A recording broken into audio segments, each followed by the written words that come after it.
We are live. Okay. Hi, everybody. Welcome so much.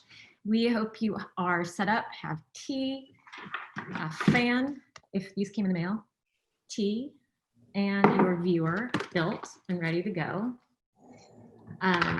We have a comment window down at the bottom of the screen. If you scroll down after the event, you can put questions and answers in there for Carissa and me and Danny.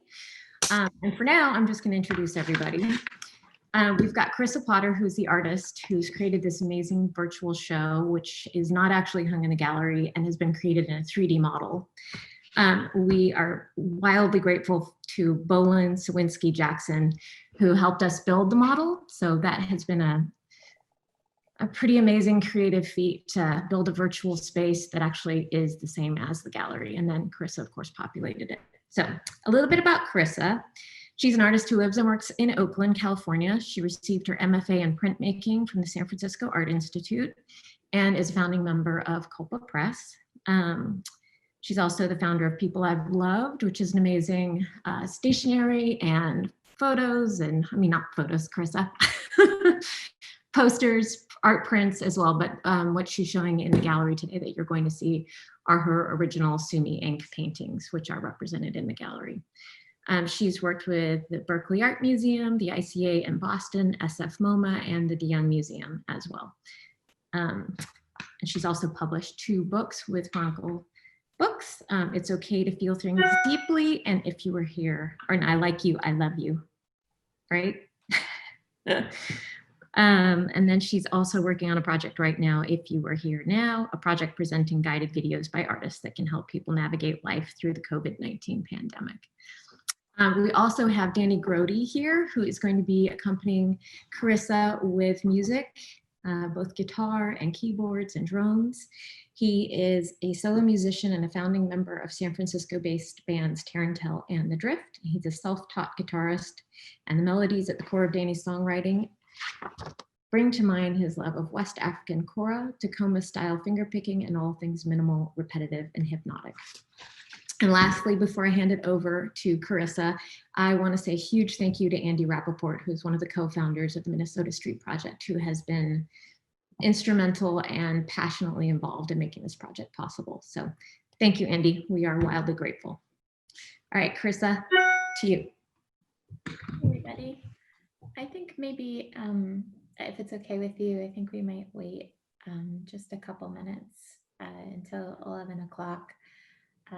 Just to kind of recap what Eleanor said, if everyone could have their tea or warm beverage, or you could even use a sweet treat to sit with you while we're doing the meditation, that would be great. Also, as this is noting, make sure your sound on your phone is unmuted. Everyone, so you can view this in multiple ways, but we will have a section of the meditation where you can view the show using a Google Cardboard viewing device. You don't need the Google Cardboard. I shipped them out a few days ago, and I've already gotten some back at my house for mislabeled addresses and wrong shipping information. So don't fret if you don't have a Google Cardboard, you don't need it. However, you will need your sound on, because Danny here is going to be making some beautiful sounds and you'll want to hear them, or I want to hear them. So we just maybe hang out for a couple more minutes. Also, as Eleanor said, there's a chat window down at the bottom. We'll be taking questions at the end if you have any, or if you just want to chat and maybe ask Danny about his process, or Eleanor about her wonderful dress. We will be available. That being said, maybe... Should I be introducing you guys again? I realized it wasn't quite 11. I think maybe if you could tell a little bit, say a little bit about your gallery space, Eleanor. Right. I am the founder, director, owner of Eleanor Harwood Gallery, which is in Minnesota Street Project in San Francisco. And I know a few people are joining us from across America. So hi and welcome and thank you. And this is one of the great things about Chris's idea to do a virtual show is we can have an opening where anyone can arrive and be here with us, which is great. I represent artists, generally speaking, who sort of start out as emerging artists, and a lot of galleries have grown into the gallery as mid-career artists. So we have a good mix. I like to have very experimental shows, about 1 or 2 a year, and then the rest are sort of more established gallery artists. And Carissa had a show with us with a 2-person show, and it was wildly successful and a joy to work with. And this is her first solo show at the gallery. So yeah, thank you. Excited to have you. So really quick to kind of piggyback off of that, when Eleanor and I first started talking about working together, it was pre-2020, and the space kind of and time and existence and understanding seem kind of unfathomable at the moment. I personally am a human who really loves and enjoys objects and being around other people, and not being able to physically be with everyone and with objects in space was sort of devastating for me, for my sense of purpose and for my inspiration and excitement. So that being said, I think it's 11 o'clock. So I'm just gonna stop rambling and start by welcoming everyone. And if everyone could make sure your sound is unmuted on your phone so you can hear me.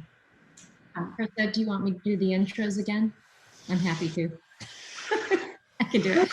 Why don't I do that just in case? I did start a little early, I realized, sorry.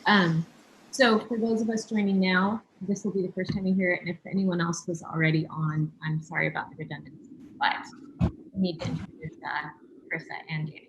So Carissa Potter is an artist who lives and works in Oakland, California. She received her MFA in printmaking from the San Francisco Art Institute in 2010. And she is the founding member of Culpa Press and also People I've Loved, which is her own company. She's worked with the ICA in Boston, the Berkeley Art Museum, SF MoMA, and the DeYoung Museum, to name a few. And she's also a mentor in Southern Exposure's one-to-one mentorship program. She's also published 2 books with Chronicle Books, I Like You, I Love You, and It's Okay to Feel Things Deeply. And she's also working on a project, If You Were Here Now, which is presenting guided videos by artists to help people navigate life during the COVID-19 pandemic. And she's also a wonderful artist in her own right. And what we're presenting in this show are her Sumi ink paintings, which is what you can see inside the frames in the gallery. And then the gallery that you are seeing is a virtual space, not the actual gallery, but is a representation of our real space. And then I want to introduce Danny Grody as well, who's a San Francisco-based musician. He will be providing musical accompaniment on the guitar and also on keyboard. And he's a founding member of the 2 San Francisco-based bands Tarantel and Drift. He's a self-taught guitarist with melodies at the core of Danny's songwriting, bringing to mind his love of West African kora, Tacoma-style fingerpicking, and all things minimal, repetitive, and hypnotic. So I want to welcome both of you and thank you both for being part of this project. And then I also want to thank Bolin Sawinski Jackson for their help in building the virtual space, an architecture firm in San Francisco. That helped realize this based on Chris's ideas, which is wonderful. And then also Andy Rappaport, who is one of the co-founders of the Minnesota Street Project, who has been wildly generous with his time and passionate supporter of getting this off the ground and figuring out all the technology to make it happen. So thank you, everyone. Back to Chris. So really quick, one last time, if everyone could make sure their sound is unmuted on their phone. And welcome and thank you so much for being here today, and thank your body for being here today. Briefly, I'd like to just thank really quick Josh Keller. This is funny with my teeth. I don't know if it's distracting, but you won't see me for long, so just try to ignore that. So the show is just as much Josh's show as it is mine. He's brilliant, and for many years I told people that I could never date anybody who I didn't deeply believe in. And I married Josh. I believe in him. Thanks, Andy at Minnesota Street. You really made it happen. Eleanor for wanting to work with me, Danny for being the shining light that he is. And also at the start of this shelter in place, I should thank Amanda Crampf. She and I started If You Are Here Now, and Amanda has been a huge inspiration. So just a quick shout out. Today, we are going to sit in multiple spaces together and be apart and together at the same time. As humans, are sort of wired for physical interactions. But what happens when we can't be together, when we can no longer reach out and touch each other's bodies? How do we touch each other? I felt an ever-present deep sadness for some time now. And I'm told the cure for sadness is human connection. Today, through getting in touch with our senses and really listening, we'll hopefully have a shared experience. And it's my intention that we'll have a sense of togetherness and connection, if maybe even only for a few fleeting moments. That being said, the plan for today is a brief meditation where we escape into our minds into someplace nice. We'll embrace uncertainty and exist in a place prompted by visual elements from Eleanor's space and music provided by Danny. This should last about 5 to 10 minutes. After, Danny and I will be available for questions.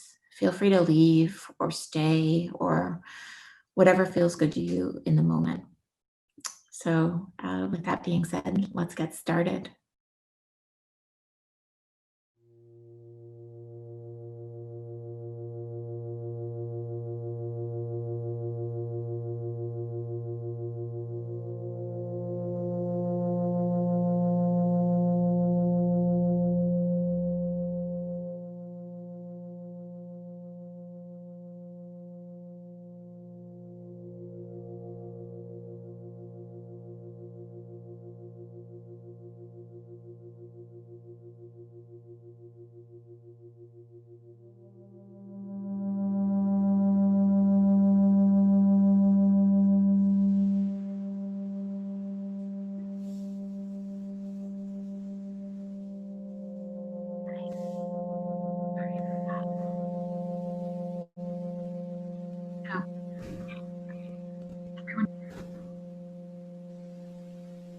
So once you have your tea in a comfortable seat, let's start by thinking about our breath. Let the focus of your eyes be for a moment. Breathe in some long, deep breaths.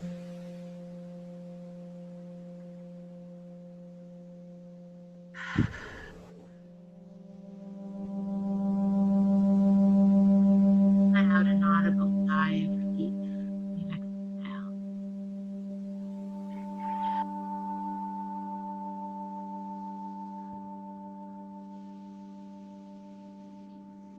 Together. Briefly, let's check in with our body.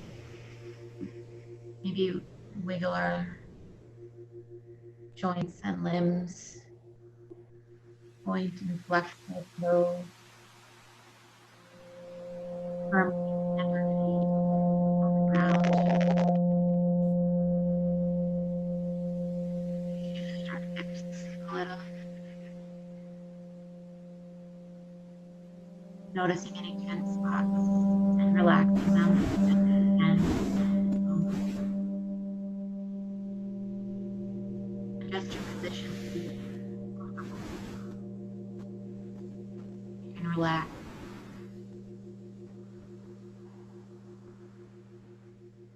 Wrap your hands around your cup and close your eyes.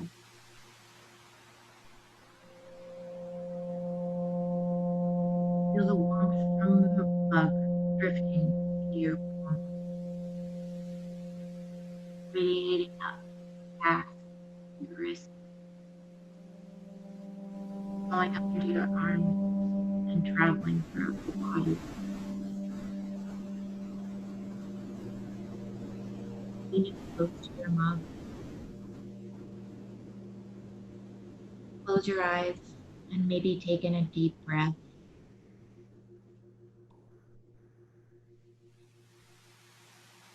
Feel the steam on your face. What does it smell like? Does the smell take you anywhere? Perhaps it reminds you of someplace warm and cozy, someplace where you feel relaxed,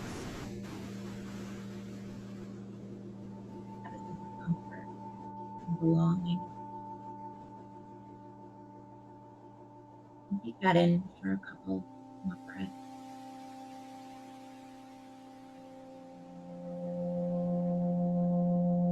And open your eyes.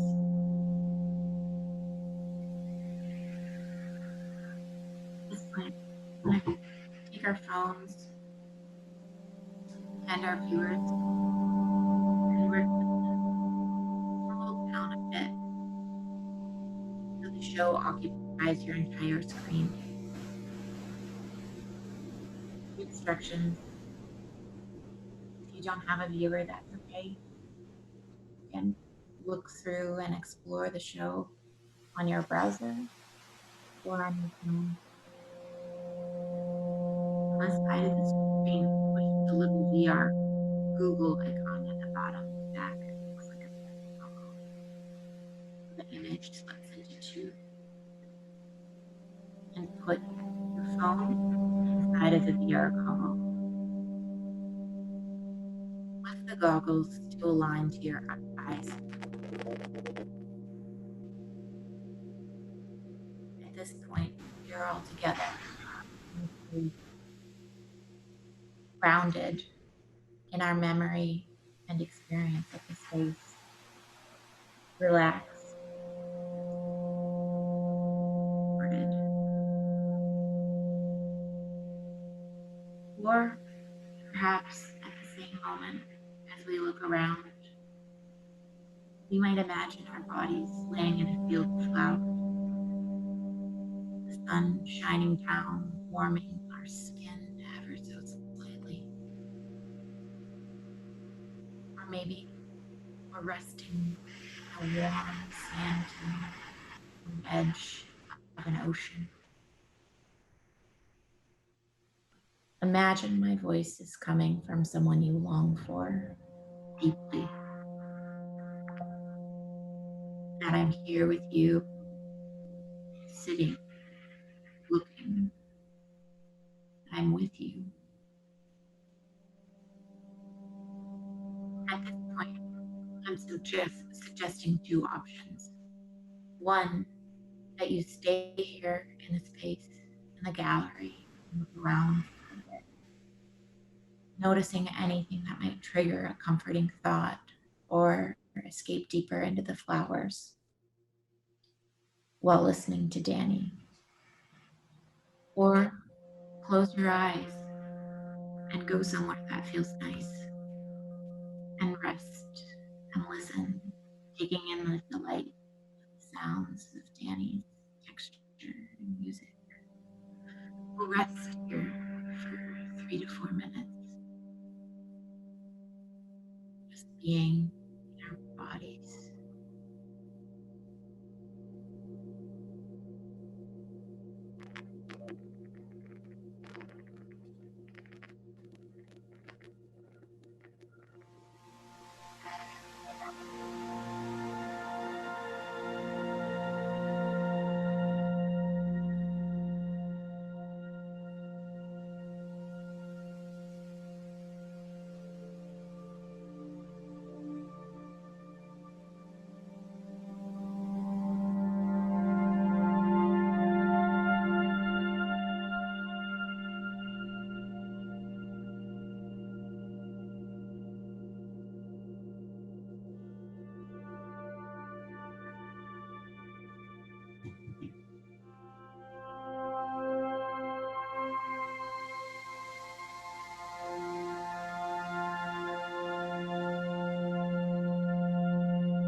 Take a long, deep breath in and slowly come back to the moment.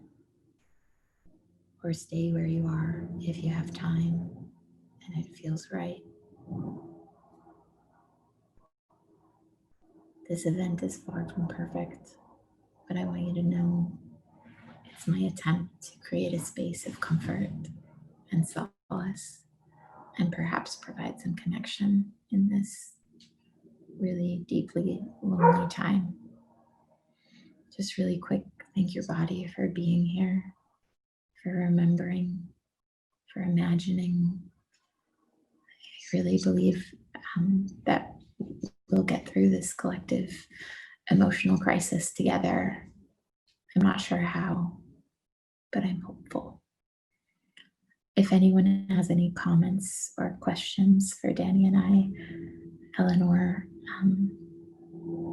will talk us through a chat. Otherwise, thank you. That was beautiful. Thank you, Danny. So if you want to remove your phone from the viewer and then look at the web page and rotate your phone so that it is in this orientation, and you scroll down, you will see a chat window down at the bottom, and you are welcome to put any questions in there.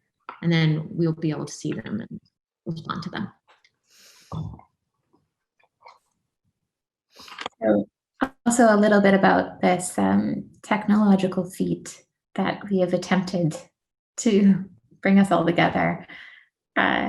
I just want to say that we have both AT&T and Comcast at the moment, and still my internet died, for what it's worth. Oh. Shoot. But so I guess maybe I have a question for Danny, if you don't mind. Not at all. Can you hear me? Yep, I can hear you. What's your headspace when you kind of make music, and can you talk a little bit about the inspiration for that piece? I think in general, when I make music, a lot of it has to do with like filtering emotions or articulating them. I think that I'm not a singer, so I think I've been drawn towards instrumental playing as a way to kind of make sense of experience and feeling, and to kind of find ways of embodying the more difficult to articulate experiences around emotion, around experience. So that's a big driving force. It's always been kind of at the kind of base of what I do and why I do it. And I think with this piece, I had in mind clearly this idea of grounding and being together and present, and in kind of in this collective experience, this experiment that we all participated in, and tried to think about sounds that would support that, that are interesting to me, that I find relaxing or soothing, that felt like texturally could go well with tea and could go well with the fragrances and the visual aspects of your work. And you and I had spoken a bit before the show, which helped give me a lot more of a like a framework to choose the palette and decide to be a lot more spacious than I might normally do if I was just like on a stage or like doing something on my own. So I think for you, I mean, there were lots of things that you said in our initial conversation, but if I remember correctly, you said, I'll create an audio aroma. yes. And that was exactly what I wanted to hear, but it also was what I wanted to experience. And I really feel like you did it. Oh, I'm glad to hear that it somehow translated from that idea to what you heard. And I don't know if it was taking over your guided voice at any point. So hopefully that wasn't the case. And yeah, audio aroma. I'm a huge fan of the olfactory sense, and so it was really neat to like come to that together when we were talking. I think for me, part of the thing that I'm really like living in fear of is having losing our loss of senses. And I feel like the olfactory um, is one that's sort of a non-dominant sense at the moment, especially when we're interacting with technology. And I was wondering, I don't know if you know this or can speak to this, but it's it's an important one for emotional memory. Is it because of the neural pathways having the location of it, the neural pathways having to go through sort of your emotional centers of your brain to be able to register? Do you know? I can't really speak on the mechanism of why, but I do know that from like what little I've researched, there's like an aspect of our reptilian brain that holds memory, and some of that can be connected. A lot of it is connected actually through sound, the sense of sound, or you know, melody, like like a song that you remember as a child, something like that can trigger really vivid memories.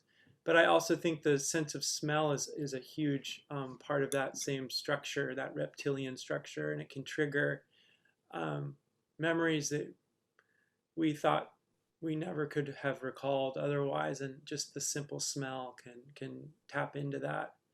I know that a lot of people who are dealing with like late stage in life memory um, issues have been able to recall, like really clearly recall points in their life or just parts of themselves through those senses. So there's something really miraculous about it that's really ancient.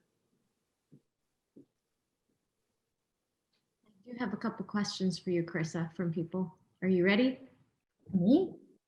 You.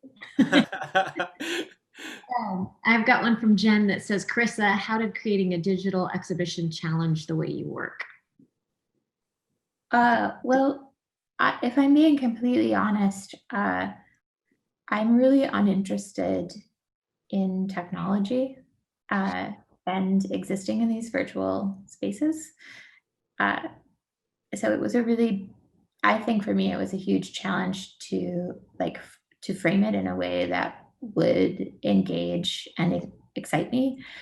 Um, I think all of this right now is, in some ways, it's all a poor substitute for being together, but in other ways, it's all we have to try to work with these alternate forms of shared experience.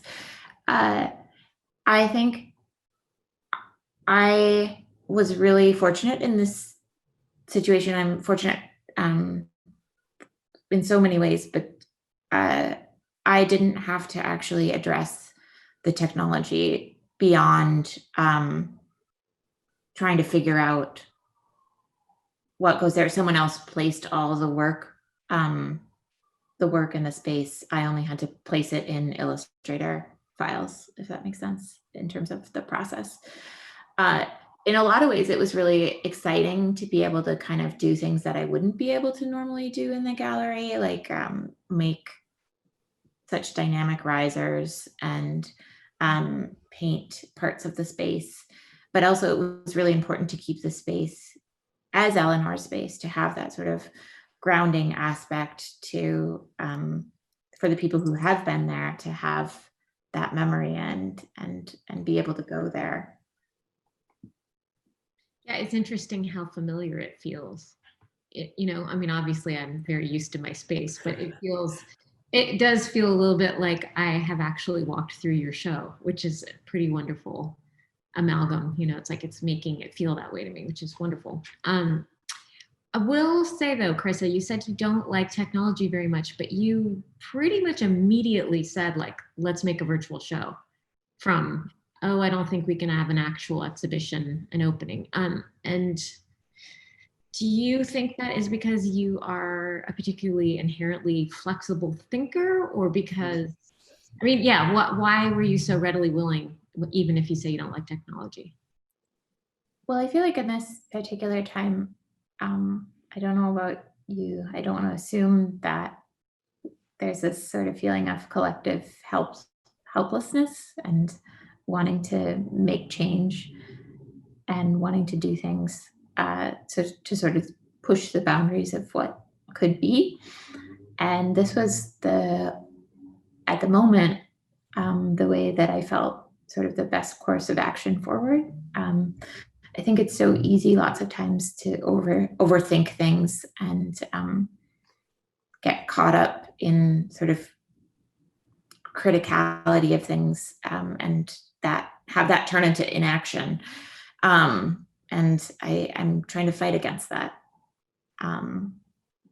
But I do think it's I have a complicated relationship to technology because I do think technology has been really helpful in terms of growing a business and being able to share ideas and to find new ideas and to promote new people. There's a certain democratic nature to it, but also at the same time, a very conversely, at the same time, a very not democratic. I don't know what the sort of the other side of that coin is. And the sort of, I think I really wanted to have Virginia Heffernan speak at this event or introduce it. She did not want me to contact her. So I tried to figure out a way to get her to talk, but her book, Magic and Loss, The Internet as Art, was really sort of influential in how I think about the relationship of art and technology, and how there is this sort of inherent magic to it, but also we're kind of in some ways losing what it means to be human.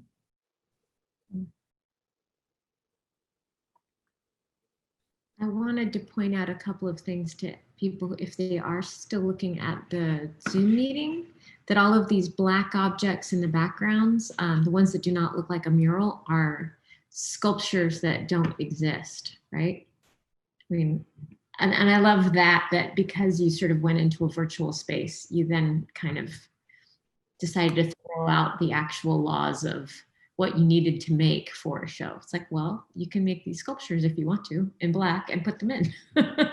And I want to talk about that a little bit. So you have done shows where you have made sculptures, right? So, I mean, for the show you envisioned, would you have had sculptures like that in the show, or are those sort of born of the virtualness of this presentation? They would have existed in real life. I think one of the advantages, again, of having a virtual show is that I didn't actually have to get out my saw, or I guess I could say Josh's saw that I use. And I think that in some ways it kind of got me off the hook. And so I was able to kind of spend more time not on the construction of things, but on the sort of overarching space. So I think with that said, if anyone has any questions, feel free to email Eleanor or Danny or I. Thanks again if anyone's still listening. And I hope you have a chance to enjoy a few moments of joy this weekend, if you can. Definitely, to everybody. Thanks for joining. And definitely to joy. Hope and joy.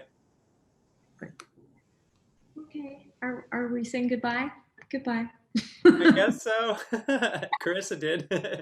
Goodbye. Picked out. Bye, Eleanor. I'll talk to you soon. Let's check in maybe after we settle down. Sounds good. Okay. Bye. Bye.